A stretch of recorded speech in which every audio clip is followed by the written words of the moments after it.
Hello everyone. Yesterday lecture में हम लोगों ने एनाल्जेसिक तक कंप्लीट कर लिया था। वो एनाल्जेसिक जो कि सीएनएस के पार्ट पे वर्क करती थी। Today I am going to be start with neurodegenerative disease. ठीक है, तो न्यूरो डीजनरेटिव डिजीज में सबसे पहले we have to know what are the neurodegenerative disease. Neurodegenerative disease are progressive loss of structure और function of neuron including death of neuron. We all know that neuron are the basic functional unit of cell of nervous system. तो nervous system का जो basic cell होता है, जो main functional cell होता है, वो न्यूरॉन होता है। तो अगर कोई पेशेंट है जिनको न्यूरोलॉजिकल रिलेटेड प्रॉब्लम आ रहा है, तो यहाँ पे जो टर्म लिखा हुआ है डीजनरेटिव, मतलब कोई भी चीज़ का कम होना, डिक्रीज होना, लॉस होना। तो मतलब यहाँ पे क्या है कि लॉस ऑफ स्ट्रक्चर और फंक्शन ऑफ न्यूरॉन, जिसमें जो न्यूरॉन सेल होते हैं उनका डेथ होने लगता है, तो वो एक तरीके का सीएनएस रिलेटेड प्रॉब्लम कॉज करते हैं, और उसी सीएनएस रिलेटेड प्रॉब्लम को हम पार्किंसन और अल्जाइमर डिजीज के नाम से हम जानते हैं। तो many neurodegenerative disease including Parkinson and Alzheimer occur as a result of a neurodegenerative process. मतलब मेनली क्या होता है, जो भी अगर पेशेंट है जिसे पार्किंसन या फिर अल्जाइमर हुआ होता है, ऐसे पेशेंट के अंदर न्यूरॉन सेल जो होता है वो लॉस होने लगता है, और ये प्रॉब्लम जो है वो अराइज होती है। तो पहला यहाँ पे क्या है, पार्किंसन है। तो पार्किंसन क्या होता है? पार्किंसन डिजीज एक तरीके का न्यूरोलॉजिकल डिसऑर्डर होता है, और मेनली जब मैं स्टार्टिंग में आप देखना सीएनएस इंट्रोडक्टिव वाले पार्ट में हम लोगों ने जिक्र किया हुआ है एनाटॉमी, जब मैं ब्रेन का पढ़ा रही थी, basal ganglia, cerebrum cortex, forebrain के पार्ट में, ये सारे पार्ट्स का हमने डिस्कशन कर रखा है ऑलरेडी। ठीक है, तो पार्किंसन डिजीज क्या होता है? ये एक न्यूरोलॉजिकल डिसऑर्डर होता है बेसल गैंग्लिया का। पार्किंसनिज्म हम क्या बोलते हैं? ये एक टर्म है जो कि यूज किया जाता है for a motor syndrome whose main symptom are tremor, at rest, stiffness, slowing of movement and postural instability. तो आप ये एक इमेज देख रहे हैं, इस इमेज के थ्रू आप देख सकते हो कि जो हमारा पार्किंसन रिलेटेड पेशेंट होता है उन्हें किस प्रकार के सिम्टम जो है वो अपीयर होते हैं।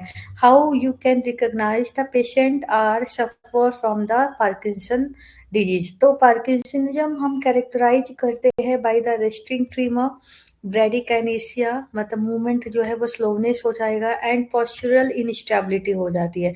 If you can see in the structure in the image of this man, we are find here for यहाँ पे आप देखो rigidity and trembling of a head, rigidity and trembling of extremities, shuffling हो गया यहाँ पे, आर्म वगैरह swinging reduce हो जाना। तो these all are the symptom which are mainly associated with the Parkinson disease. Result from the pathophysiology, अगर हमें इनकी पैथोफिजियोलॉजी को समझना है, तो यहाँ पे अभी एक वर्ड जो हमने इनिशियली देखा कि ये एक न्यूरो डिजेनरेटिव डिजीज होता है। It means that the dopaminergic system जो है, यानी कि जो डोपामाइन न्यूरोट्रांसमीटर होता है, उनका लॉस होना, ठीक है, वो डिक्रीज होना। तो loss of a dopaminergic system due to damage of a dopaminergic neuron and so relative excess of acetylcholine. मतलब ये कि दो टर्म में आप बोल सकते हो कि patient are suffering from the Parkinson. The first one is dopamine का कम होना, and the second one is acetylcholine का इंक्रीज होना। एसिटाइलकोलिन का बहुत ज्यादा एक्सेस हो जाना और डोपामाइन का कम होना, दोनों ही क्या बताता है? पार्किंसन डिजीज बताता है कि patient are suffering from the Parkinson disease. और अगर यही एसिटाइल कोलिन अगर डिक्रीज हो जाता है, तो उसे हम अल्जाइमर डिजीज बोलते हैं, जो कि हम इसके बाद पढ़ने वाले हैं। Etiology, what are the basic causes of this disease? तो द फर्स्ट इज इडियोपैथिक, मतलब कि बहुत सारे केस ऐसे आते हैं हमारे पास पार्किंसन के जिनका अननोन केसेस होते हैं। फिर दूसरा क्या हो सकता है कि कॉर्टिकोबेसल डीजनरेशन। तो कॉर्टिकोबेसल डीजनरेशन, बेसल वाले पार्ट से डोपामिन का जो लेवल है वो डिक्रीज होना। विल्सन डिजीज, विल्सन डिजीज जो होता है ये तुम्हारे कॉपर आयन से एसोसिएटेड होता है। तो विल्सन डिजीज के अगर कोई पेशेंट है जो पहले से जिसको मतलब विल्सन डिजीज है, तो ऐसे पेशेंट में भी ये प्रॉब्लम जो है वो देखी जाती है। ठीक है, ड्रग है, एंड समटाइम क्या होता है कि कुछ ड्रग होते हैं जो कि अगर उनको लॉन्ग टर्म के लिए यूज किया जा रहा है, तो ऐसे ड्रग में भी हमें देखने को मिलता है, पार्किंसन लाइक सिम्पटम वो जो है, वो हमें देखने को वहाँ पे अपीयर होता है, ठीक है?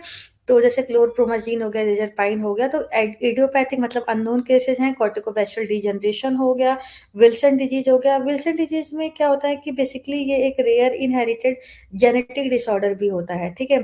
तो जहाँ पे हमारी जो बॉडी है ना, ये जो हमारे बॉडी में एक्सेस कॉपर वगैरह है, उसे रिमूव नहीं कर पाती है, एंड जिसकी वजह से क्या होता है कि टॉक्सिक बिल्डअप होने लगता है, और जिसके वजह से आगे चलकर क्या होता है कि जो ब्रेन है, लीवर है, आईज है ना, वो सारे डिजीज जो है वो स्टार्ट हो जाते हैं। तो ये पूरा जो सिनेरियो होता है due to the accumulation of the copper, मतलब कॉपर के एक्यूमुलेशन के वजह से, एंड कॉपर के एक्यूमुलेशन के वजह से क्या होता है, कॉपर का रिमूवल, एक्सेस रिमूवल नहीं हो पाता है, excess and the further Wilson disease, you can say that it is a rarely and inherited genetic disorder in which our body are unable to remove the excess copper ion. Because of this, the leading to the toxic buildup in our body, and mainly the part of our body which are mainly affected in the Wilson disease, that's are a liver, brain, eyes, and because of this liver disease can be occur neurological issue just like अब जैसे यहाँ पे Parkinson है, तो ये एक neurological issues है, just like अ trimmer हो गया, स्पीच प्रॉब्लम हो गया, तो ये एक पार्किंसनिज्म बोल सकते हो, एंड साइकेट्रिक चेंजेस भी हो सकते हैं। Can be patient suffer from the depression, anxiety हो गया, या फिर एक चीज और आप बोल सकते हो, ब्राउनिश गोल्ड ड्रिंक भी एक कैरेक्टरिस्टिक होता है, ठीक है? तो ये सारे जो प्रॉब्लम है जो है, ये विल्सन डिजीज एसोसिएटेड प्रॉब्लम होते हैं। एंड अगर हम लोग बोलते हैं कि विल्सन, देखो विल्सन भी मैं यहाँ पे समझा रही हूँ, बिकॉज क्या होता है कि विल्सन से भी क्वेश्चंस जो है वो पुटअप किए जाते हैं, सीधा सीधा आपको पूछ लेते हैं कि क्रॉन सिंड्रोम क्या होता है, क्यूसिंग सिंड्रोम क्या होता है, विल्सन डिजीज क्या होता है। तो ये सारे जो हमारे को डिजीज है, सिंड्रोम है, ये हमें पता होना चाहिए, क्योंकि ये चीजें पूछ ली जाती हैं सडनली, वहां पे इनसे रिलेटेड भी क्या होता है, क्वेश्चन बन जाते हैं, ठीक है? तो जहां पे भी जो भी टर्म यहाँ पे देखने को मिल रहा है, तो वो हम लोग एक बार क्या करेंगे, डिस्कस कर लेते हैं। जैसे अभी मैंने एक आपको वर्ड बताया कि ये एक तरीके से इनहेरिटेड भी करेक्टरिस्टिक हो सकता है, एंड ब्राउनिश गोल्ड ड्रिंक, तो इसका मतलब ये होता है कि जो ये ब्राउनिश गोल्ड रिंग को हम लोग केसर फ्लेशर रिंग भी बोलते हैं। तो इसमें क्या होता है कि म्यूटेशन हो जाता है, एक जीन होता है ATP7B जीन का नाम होता है, you have to note it. ये जो जीन का नाम है आपको नोट कर लेना है। ये जो भी मैं वर्ड बता रही हूँ, थोड़ा ये ध्यान से जब भी लेक्चर को आप ना सुनना वापस से रिकॉर्डिंग मोड में, तो ये चीज़ों को थोड़ा नोट डाउन कर लेना अपने नोट्स में, हो सकता है क्वेश्चन जो है पुटअप कर लिया जाए, ठीक है? तो ATP7B जीन के अंदर म्यूटेशन हो जाता है, जो कि बर्थ से ही प्रेजेंट होता है, बट कुछ एडल्टहुड वगैरह में बाद में अपीयर होता है, जिससे क्या होता है कि कॉपर चिलेटिंग जो भी ड्रग है, कुछ ऐसी ड्रग हो जाती है जो कि कॉपर के साथ जाके चिलेट का फॉर्मेशन कर ले, और आगे चलकर वो क्या कर देता है, यहाँ पे प्रॉब्लम कॉज हो सकता है, ठीक है? जेनेटिक में अगर यही बात करें, इनहेरिटेंस जो कॉजेज होता है विल्सन डिजीज होने का, ये एक तरीके से mutation in the ATP7B gene, जो कि अफेक्ट करेगा कॉपर का ट्रांसपोर्टेशन एंड एक्सक्रीशन को, और फिर नॉर्मली जितना कॉपर का एक्सेस होना शुरू हो जाएगा, एंड अल्टीमेटली क्या होगा कि कॉपर जो है वो रिमूव नहीं हो पाएगा, और वो एक्यूमुलेशन हो जाएगा, और जिसके वजह से क्या होगा, टिश्यू वगैरह के अंदर एक्यूमुलेट हो जाएगा, और जो आगे चलकर ये ऑर्गन वगैरह को डैमेज करने लगता है, जैसे लीवर हो गया, न्यूरोलॉजिकल हो गया, तो लीवर वगैरह में फैटी एसिड हो गया, या जॉन्डिस वगैरह हो गया ना, एपिटाइट लॉस, ये सारी चीजें हमें देखने को मिलती है। तो ये ओवरऑल आप कह सकते हो कि मैनेजमेंट कैसे करोगे विल्सन डिजीज वगैरह का, डाइटरी चेंज करके कॉपर की डाइट कम कर देना है, मैनेजिंग कॉम्प्लिकेशन जो भी चीजें उनको प्रिवेंट करना है, या बहुत टाइम पे अगर लीवर ज़्यादा अफेक्टेड होगा तो ट्रांसप्लांटेशन कर लेना है। एंड डायग्नोसिस हम कैसे करते हैं, कॉपर वगैरह का टेस्टिंग लेवल चेक करेंगे हम लोग, यूरिन टेस्ट करके, जेनेटिक टेस्ट करके, बायोप्सी वगैरह करके हम लोग चेकआउट कर सकते हैं। तो ये जो प्रॉब्लम है, ये सारे प्रॉब्लम हमारे विल्सन डिजीज से क्या होते हैं, एसोसिएटेड होते हैं, एंड पार्किंसन विल्सन डिजीज भी आगे चलकर पार्किंसन को लीड करता है, बिकॉज वहां पे एक न्यूरोलॉजिकल प्रॉब्लम जो है हमें देखने को पेशेंट के अंदर मिलता है। तो एक टॉपिक के थ्रू हमने और भी टॉपिक को यहाँ पे क्या कर लिया, डिस्कस कर लिया, ठीक है? तो जो एक्स्ट्रा पढ़ा रही हूँ उनका आप नोट्स बना लीजिएगा। एंड सम ड्रग्स है जैसे क्लोरप्रोमाजाइन है, रिजरपाइन है, ब्रेन ट्यूमर है, टॉक्सिन है, कार्बन मोनोऑक्साइड, मैग्नीज है, मिथाइल फिनाइल टेट्राहाइड्रोपैराडीन हो गया ना। तो ये सारे जो है कहीं ना कहीं कॉज होते हैं of the responsible for the Parkinson. अब हमने देखिए पार्किंसन होता क्या है, कॉजेस क्या है, इनका पैथोफिजियोलॉजी क्या है ना, जेनेटिक हेरिडिटरी जो जीन है वो क्या है, वो क्या रोल प्ले कर रहा है, म्यूटेशन होने की वजह से प्रॉब्लम अराइज हो रही है। अब हम बात करते हैं which are the drug that are mainly use for the treatment of Parkinson disease. तो एंटी पार्किंसन ड्रग बहुत इंपॉर्टेंट है, हमेशा ये क्वेश्चन पूछा जाता है। लियोडोपा कार्बिडोपा का बहुत ही ज्यादा वेटेज रखता है क्वेश्चन लियोडोपा कार्बिडोपा का। लियोडोपा कभी भी अकेले एडमिनिस्टर नहीं करते हैं, साथ में कार्बिडोपा देते हैं, कॉम्बिनेशन में देते हैं। तो कुछ ये पॉइंट है, इन्हें आप स्किप नहीं करेंगे, यहाँ से जो क्वेश्चन है वो कंटिन्यूअसली पूछे जाते हैं। तो एल लियोडोपा एल डोपा, तो अगर हम जो हम लोगों ने एएनएस में पढ़ा हुआ था सिम्पथेटिक सिस्टम, तो हम लोगों ने वहां पे एक बायोसिंथेटिक पाथवे पढ़ा था कैटाकोलामाइन का। तो एक बार रिकॉल कर लेना कैटाकोलामाइन का पाथवे, जहाँ पे हम लोग एपिनेफ्रिन और एपिनेफ्रिन कैसे बन रहा है, टैरोसिन वगैरह से डोपा बनता है, फिर डोपामाइन बनता है, फिर हमारा नॉर एपिनेफ्रिन एपिनेफ्रिन, वहाँ पे डिकार्बोक्सिलेशन रिएक्शन होता है। तो एक बार biosynthetic pathway of acetylcholine and biosynthetic pathway of catecholamine, कौन कौन से एंजाइम वहाँ पे काम कर रहे हैं, तो वो भी एक हमारा इंपॉर्टेंट है जो कि हमें पढ़ना है। जो भी पिछला पढ़ाया जाएगा उसको भूलना नहीं, वो रिवीजन बहुत मैंडेटरी है। अब बात करते हैं हम एल लियोडोपा के बारे में। तो एल लियोडोपा मतलब dopamine, dopamine which can't be given in the treatment of Parkinson disease as it doesn't penetrate the blood brain barrier. L dopa है metabolise to the dopamine by the dopa decarboxylase enzyme. मतलब कि क्या होता है कि जो L dopa है इस ये मेटाबोलाइज हो जाता है डोपामाइन में by the decarboxylase enzyme. More than 95% of L dopa जो है ये आउटसाइड द ब्रेन मेटाबॉलिज्म हो जाता है, ब्रेक डाउन हो जाता है। इस वजह से हम एल डोपा को अकेले नहीं देते, कॉम्बिनेशन में हम कार्बिडोपा या फिर बेंसेडाजाइड जो है वो साथ में कॉम्बिनेशन में लगाते हैं, जो कि एल डोपा का जो मेटाबॉलिज्म हो रहा है उसको प्रिवेंट करता है। तो लेस देन 5% ही वो अकेले गया, तो लेस देन 5% ही ब्रेन में एंटर कर पाएगा। तो L dopa is combined with the peripheral dopa decarboxylase inhibitor, जिसको हम कार्बिडोपा बोलते हैं। देखो, अगर ये जो कार्बिडोपा का मेनली मोड ऑफ एक्शन ये होता है, ये अक्सर पूछा जाता है कार्बिडोपा का मोड ऑफ एक्शन बताइए। तो ये क्वेश्चन आपका पूछा गया है कार्बिडोपा का mode of action, it is a drug which are mainly work on the peripheral dopa decarboxylase enzyme. जो डोपा डिकार्बोक्सिलेज एंजाइम है जो कि मेटाबॉलिज्म करा रहा है एल डोपा का, उसी एंजाइम के एक्शन को कार्बिडोपा ब्लॉक करता है। तो क्या करेगा ये एल डोपा को ये सपोर्ट करेगा, जो उसको मारने वाला है एल डोपा को उसी को ये जाके रोक देगा। तो फिर वो एल डोपा इससे क्या होगा, लियोडोपा हमारा बच जाएगा, ठीक है।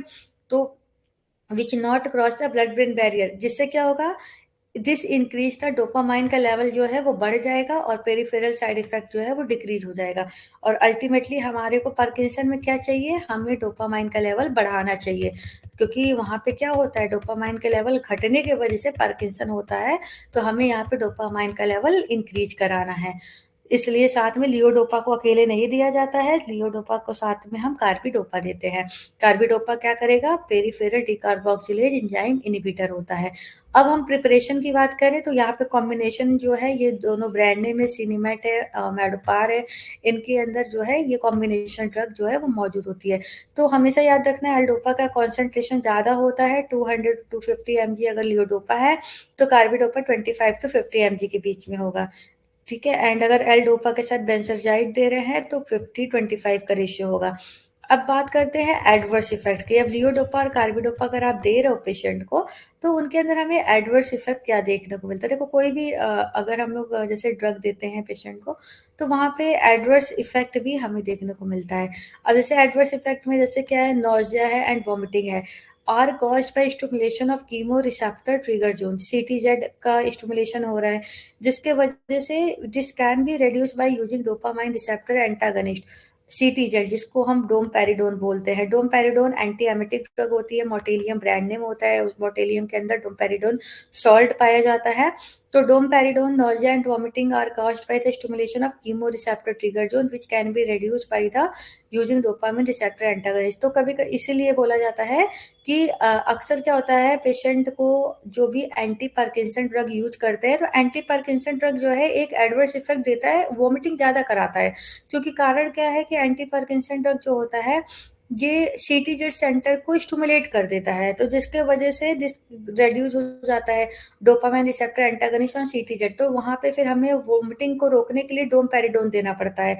तो हमेशा ये भी क्वेश्चन पूछा जाता है कि अगर किसी पेशेंट को एंटी पार्किंसन ड्रग या ब्रोमोक्रिप्टिन हो गया या लियोडोपा हो गया, तो एंटी पार्किंसन ड्रग होने की वजह से अगर किसी पेशेंट को उल्टी हो रही है, वोमिटिंग इंड्यूस हो रहा है, तो ऐसे पेशेंट में हम anti emetic drug of choice क्या होता है, तो डोमपेरिडोन होता है। तो डोमपेरिडोन एक तो एंटी पार्किंसन ड्रग के द्वारा अगर वोमिटिंग इंड्यूस हुआ है तो दिया जाता है एज एन एंटी एमेटिक, और एक अगर कोई लैक्टेटिंग मदर है उस केस में, क्योंकि डोमपेरिडोन जो है वो प्रोलैक्टिन हार्मोन को इंक्रीज करता है, अगर कोई लैक्टेटिंग मदर है और उससे वोमिटिंग का प्रॉब्लम है तो भी डोमपेरिडोन उस कंडीशन में भी ड्रग ऑफ चॉइस बन जाता है। तो ये दो क्वेश्चन जो है डोमपेरिडोन से रिलेटेड पूछे जाते हैं। फिर है हमारा एजिटेशन है, कंफ्यूजन है, हेलुसिनेशन है, डोपामाइन रिसेप्टर स्टिमुलेशन के वजह से देखने को मिलेगा। Fluctuation in response, on off phenomena देखने को मिलेगा। इसका मतलब ये है कि on a period of improved mobility with off period of akinesia. This may result because the dopaminergic receptor sensitivity become decreases, fluctuation होने लगेगा plasma dopa concentration में, which can be further corrected by giving drug holiday 3 to 21 days तक ये दवाइयाँ चलती हैं। Dyskinesia क्या होता है, डिस्काइनेसिया भी देखने को मिल जाता है क्योंकि मूवमेंट वहाँ पे स्लो है पेशेंट का, तो एक्सेसिव मूवमेंट देखने को मिल जाता है, वो भी एक तरीके का प्रॉब्लम हो जाता है, मतलब एडवर्स इफेक्ट हो जाता है। तो मतलब excessive and abnormal involuntary movement देखने को मिल जाएगा। अब उस कंडीशन में क्या करेंगे, उस कंडीशन में अब देखो चला तो रहे हो तुम, पार्किंसन का पेशेंट आया है, उसका मूवमेंट स्लो है, अब तुमने दवा दे दिया, दवा देने के बाद स्टिमुलेशन करा दिया, अब स्टिमुलेशन जब बहुत ज्यादा हो गया तो भी प्रॉब्लम अराइज हो जाएगा, तो वो एक्सेसिव में कन्वर्ट हो जाएगा, और अगर एक्सेसिव में कन्वर्ट हो जाएगा तो एबनॉर्मल इनवॉलेंट्री मूवमेंट हो जाएगा। एबनॉर्मल इनवॉलेंट्री मूवमेंट होने का मतलब है उस कंडीशन में क्या करना है, उस कंडीशन में जो एंटी पार्किंसन का जो ड्रग दिया उसके डोज को कम करना पड़ेगा। तो इस तरीके से क्या करोगे, फार्मास्यूटिकल मैनेजमेंट करोगे। It is treatment by which reduce the dose of L-dopa. Drug interaction की बात करें तो विटामिन B6 पायरिडॉक्सिन है, enhance the activity of a dopa decarboxylase and increase the peripheral metabolism of L-dopa. This may be prevent the therapeutic effect of L-dopa. फिर आता है हमारा non selective माओ inhibitor.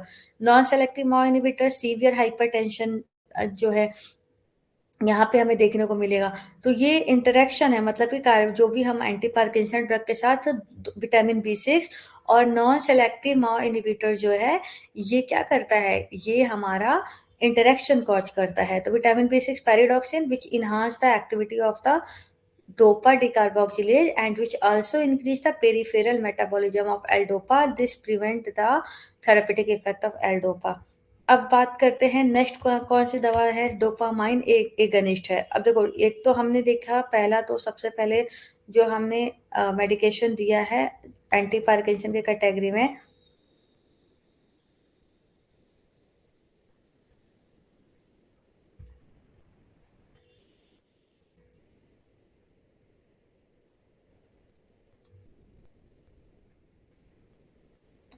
लियोडोपा वगैरह था, ठीक है। फिर अब हम सीधा वो ड्रग देंगे जो कि डोपामाइन के लेवल को सीधा बढ़ाएगा, एगनिस्ट के तरीके से काम करेगा। एर्गट एल्कोलाइड, एर्गट एल्कोलाइड में ब्रोमोक्रिप्टिन। अब एर्गट एल्कोलाइड में हम लोग माइग्रेन में भी पढ़े थे, एर्गोमेट्रिन वगैरह पढ़े थे ना, एर्गोमेट्रिन था, एर्गटामाइन था, एर्गटामाइन जो था वो माइग्रेन में यूज हो रहा था। अब यहाँ पे ब्रोमोक्रिप्टिन की बात करेंगे। ये भी D2 एगनिस्ट होता है, partial agonist activity D1 receptor पे होता है। ये release of prolactin hormone, inhibit the release of prolactin hormone from the pituitary gland. तो ये एक प्रॉब्लम यहाँ पे अराइज होता है, इनहिबिट करता है रिलीज ऑफ प्रोलैक्टिन हार्मोन। तो मतलब कि प्रेगनेंसी वाली लेडी के लिए, सॉरी जो लैक्टेटिंग वाली मदर है उनके लिए तो सेफर नहीं होगा, बिकॉज नहीं देना चाहिए क्योंकि प्रोलैक्टिन हार्मोन के रिलीज को कम कर रहा है, तो ब्रेस्ट फीडिंग में प्रॉब्लम कॉज करेगा। थेरेपेटिक यूज है, पार्किंसन में यूज करते हैं। हाइपर प्रोलैक्टिनीमिया में ये भी यूज़ करते हैं। मतलब देखो, ऐसा भी कंडीशन आता है जब प्रोलैक्टिन हार्मोन बहुत ज़्यादा इंक्रीज़ हो जाता है, अबनॉर्मल इन प्रोडक्शन होने लगता है, तो हाइपर प्रोलैक्टिनीमिया में भी हम लोग यूज़ करते हैं ब्रोमोक्रिप्टिन का, जो कि लैक्टेशन को सप्रेस करेगा। गैलेक्टोरिया में, एमेनोरिया में यूज़ होगा। परगोलाइड है, लिसुराइड है, ये भी डोपामाइन एगोनिस्ट हैं, D1 D2 पे काम करेंगे। ये सारे हम एर्गोट एल्कलॉइड में पढ़े। अब नॉन एर्गोट एल्कलॉइड में हम कौन सा ड्रग देख रहे हैं? हम रोटिगोटिन देख रहे हैं, प्रामिपैक्सोल है, रोपिनिरोल है, एपोमॉर्फिन है, तो ये सारे का भी कोई क्लिनिकल सिग्निफिकेंस नहीं है। थर्ड कौन सी एंटी पार्किंसन ड्रग होती है? एक तो D2 एगनिस्ट देख लिए, डोपामिन एगनिस्ट। दूसरा है हमारा monoamine oxidase inhibitor, MAO B enzyme inhibitor, जिसमें हम लोग सैलिजिलिन है, रेसाजिलिन है। तो माओ-बी इनहिबिटर तो अभी हम आगे भी पढ़ेंगे एंटी डिप्रेसेंट के तौर पे, और यहाँ पे भी देख रहे हैं माओ-बी इनहिबिटर। तो माओ-बी इनहिबिटर में अगर हम देखें तो यहाँ पे क्या है बेटा, यहाँ पे सैलिजिलिन और रेसाजिलिन वगैरह है। तो ये वही माओ-बी इनहिबिटर वाली ड्रग है जो कि टायरामाइन कंटेनिंग प्रोडक्ट के साथ नहीं लेना चाहिए, चीज़ वगैरह के साथ, क्योंकि हाइपरटेंसिव क्राइसिस होने का जो रिस्क है, अचानक से बीपी बहुत ज़्यादा बढ़ जाएगा, वो प्रॉब्लम हमें देखने को मिलेगा। तो टायरामीन कंटेनिंग प्रोडक्ट के साथ माओ-बी इनहिबिटर क्लास ऑफ ड्रग को इग्नोर करना चाहिए। सैलिजिलिन है, रेसाजिलिन है, टाइप ऑफ माओ 2 तरीके के होते हैं, एक होता है मोनोअमाइन ऑक्सीडेज ए, एक होता है मोनोअमाइन ऑक्सीडेज बी। जो माओ ए होता है वो नॉरएपिनेफ्रिन, सेरोटोनिन और डोपामाइन तीनों का मेटाबॉलिज्म कराता है, और माओ बी एंजाइम जो होता है वो डोपामाइन सेलेक्टिवली इनहिबिटर कराता है। तो पार्किंसन में हम सेलेक्टिवली की बात करेंगे, क्योंकि डोपामाइन से ही हमें यहाँ पे लेना देना है, यहाँ पे हमें नॉरएपिनेफ्रिन, सेरोटोनिन से उतना मतलब नहीं है। इस वजह से हमको यहाँ पे सेलेक्टिव माओ बी इनहिबिटर सैलिजिलिन वगैरह जो है वो हम यूज करते हैं, बिकॉज ये ड्रग सीधा सीधा माओ बी को इनहिबिट करेगा और यहाँ पे थेरेपी के तौर पे यूज होगा। Salicylic is metabolized to the amphetamine and amphetamine, जो कि induce the sleep disturbance and hallucination. तो क्या होता है कि सैलिजिलिन वगैरह जो है ये मेटाबोलाइज टू द एम्फेटामाइन, जिसकी वजह से क्या होता है, स्लीप डिस्टर्बेंस भी होने का रिस्क बढ़ जाता है। But rasagiline is not metabolise to amphetamine like substance. फिर एक ड्रग है COMT इनहिबिटर, बहुत बार पूछा जाता है, सीधा सीधा मोड ऑफ एक्शन आ जाता है, एंटाकैफॉन का मोड ऑफ एक्शन बताइए, तो वहां पे कैटाकोल और मिथाइल ट्रांसफरेज इनहिबिटर, ये वही COMT इनहिबिटर है जो कि हम लोगों ने सिंथेसिस, बायोसिंथेसिस पाथवे में जब हम एपिनेफ्रिन और एपिनेफ्रिन पढ़ रहे थे तो कैटाकोल और मिथाइल ट्रांसफरेज का हमने जिक्र किया था, जो आगे चलकर एपिनेफ्रिन वगैरह को डिग्रेडेशन कराता था। जैसे तुम्हारा acetylcholinesterase enzyme acetylcholine का डिग्रेडेशन करा रहा था, उसी तरीके से नॉर एपिनेफ्रिन में एपिनेफ्रिन में यहाँ पे COMT का रोल था कि जो डिग्रेडेशन करा रहा था। तो यहाँ पे हमें इसी एंजाइम के एक्शन को ब्लॉक करना है और डिग्रेडेशन से रोकना है, बिकॉज हमें अल्टीमेटली डोपामाइन का लेवल बढ़ा हुआ चाहिए। तो mechanism of action which prevent the metabolism of L dopa in a peripheral tissue to three O methyl dopa which lead to increase the central uptake of L dopa. फिर ये हो गया टोल्कापोन। फिर tolcapone has been associated with hepatic damage, hepatotoxicity, इसलिए हम लोग use नहीं करते हैं टोल्कापोन को। टोल्कापोन की जगह इस टाइम जो है एंटिकापोन को यूज किया जाता है। तो एंटिकापोन जो होता है ये हमारा यूज होता है for the treatment of Parkinson, which act by decrease the inhibit the action of catechol O methyltransferase enzyme. Anticholinergic drug की बात करें तो बेंजोट्रोपिन है, बिपिरिडेन है, ट्राईहेक्सिफेनिडिल, बहुत बार पूछते हैं ट्राईहेक्सिफेनिडिल इनडायरेक्टली कौन सी ड्रग है एंटीकोलिनर्जिक की जो यूज की जाती है पार्किंसन में, तो ट्राईहेक्सिफेनिडिल है, बेंजोट्रोपिन है, याद रखिएगा ये सारे नाम आपको आपके क्वेश्चन में देखने को मिलेंगे। बेंजोट्रोपिन एंटीसाइकोटिक ड्रग, मतलब ये सारी एंटीसाइकोटिक ड्रग अगर लॉन्ग टर्म में यूज की जाती है, तो एंटीसाइकोटिक ड्रग लॉन्ग टर्म में यूज होता है तो पार्किंसन लाइक सिम्टम देखने को मिलता है। तो उसी पार्किंसन लाइक सिम्टम को रोकने के लिए हम लोग वहाँ पे अगर एंटीसाइकोटिक ड्रग के वजह से अगर पार्किंसन वाला सिम्टम देखने को मिल रहा है, तो उस कंडीशन में जो हम एंटीडोट देंगे वो बेंजोट्रोपिन देंगे। तो ये भी क्वेश्चन पूछा जा चुका है, तो आप ये लोग याद रखिएगा, ठीक है, कि एंटीडोट अगर एंटीसाइकोटिक के वजह से अगर पार्किंसनिज्म देखने को मिल रहा है तो फिर हम ट्रीटमेंट के तौर पर हम बेंजोट्रोपिन चलाते हैं, ठीक है, एंटीकोलिनर्जिक ड्रग होता है। बीपीरिडेन है, ट्राईहेक्सिफेनिडिल है, because it decrease the excitably action of a cholinergic neuron by the blocking the muscarinic receptor which further improve the tremor of a parkinsonism. Other treatment amantadine है, डीप ब्रेन स्टिमुलेशन है, एमांटाडीन आपका Alzheimer में भी चलता है। Anti sorry, ये एमांटाडिन antiviral drug है, वो मेमेंटाइन चलता है यहाँ पे, ठीक है। तो एमांटाडिन जो है ये पार्किंसन में चलता है, ठीक है। पार्किंसन में चलता है, एंटीवायरल एजेंट होता है जो कि इन्फ्लुएंजा वगैरह में भी यूज होता है, विच act by increase the release and decrease the Uptake of dopamine, ठीक है। तो डोपामाइन का अपटेक अगर कम हो रहा है तो ऑब्वियस सी बात है कि डोपामाइन का लेवल बढ़ा हुआ आएगा। Side effect insomnia, confusion, hallucination, ankle oedema most important. तो याद रखना एंकल एडिमा कॉज करता है एमेंटाडाइन।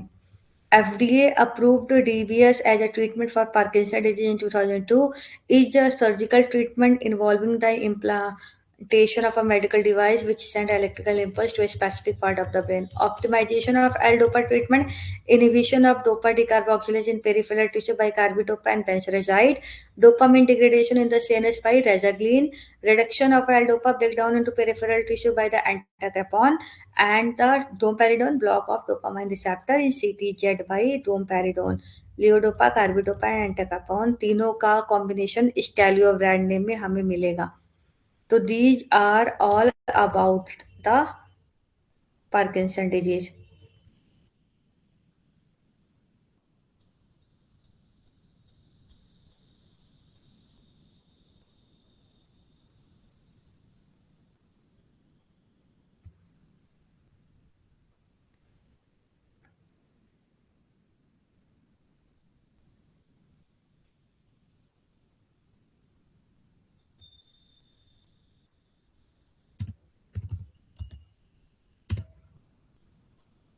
Now the Alzheimer disease. Alzheimer जो है ये स्लोली प्रोग्रेसिव डिजेनरेटिव डिजीज है। Impairment of memory and eventually यहाँ पे loss, short term of memory loss होने लगता है। रीजनिंग, प्लानिंग, लैंग्वेज परसेप्शन में यहाँ पे प्रॉब्लम होगा। ये एक तरीके से डिमेंशिया का प्रॉब्लम होता है, मेमोरी इम्पेयरमेंट हो जाना। Impairment in another area of thinking such as ability to organize thought and reason, the ability to use language वगैरह में प्रॉब्लम होना।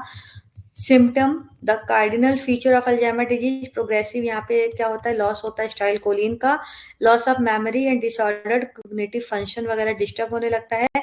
अल्जाइमर को 3 कैटेगरी में डिवाइड किया गया है जो इनका स्टेज होता है। स्टेज 1 में माइल्ड सिम्टम देखने को मिलेगा, स्टेज 2 में मॉडरेट है, स्टेज 3 में सीवियर है। तो इसी अगर हम सीवियर कंडीशन है तो हमें कॉम्बिनेशन ड्रग चलानी पड़ती है।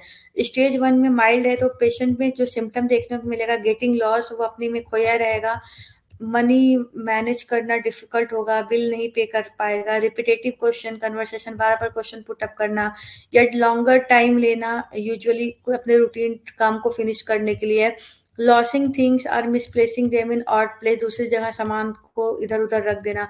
मॉडरेट की बात करें तो फॉरगेट रिसेंट इवेंट, जो कि पर्सनल हिस्ट्री वगैरह को धीरे धीरे भूल जाना, डिस्कनेक्ट फ्रॉम द रियलिटी से डिस्कनेक्ट हो जाना, memory of the distant past में भी कंफ्यूज हो जाना, प्रेजेंट और पास्ट में डिफ्रेंशिएशन नहीं कर पाना, रीडिंग राइटिंग स्किल जो है वो धीरे धीरे लॉस हो जाना। सीवियर या एडवांस स्टेज में बात करें अल्जाइमर का तो ability to feed themselves loss हो जाता है, लैंग्वेज बोलने में सिंगल वर्ड कंप्लीट नहीं हो पाता है, यूजुअली डेथ हो जाता है, इमोबिलिटी, निमोनिया, पल्मोनरी एम्बोलिज्म की वजह से भी।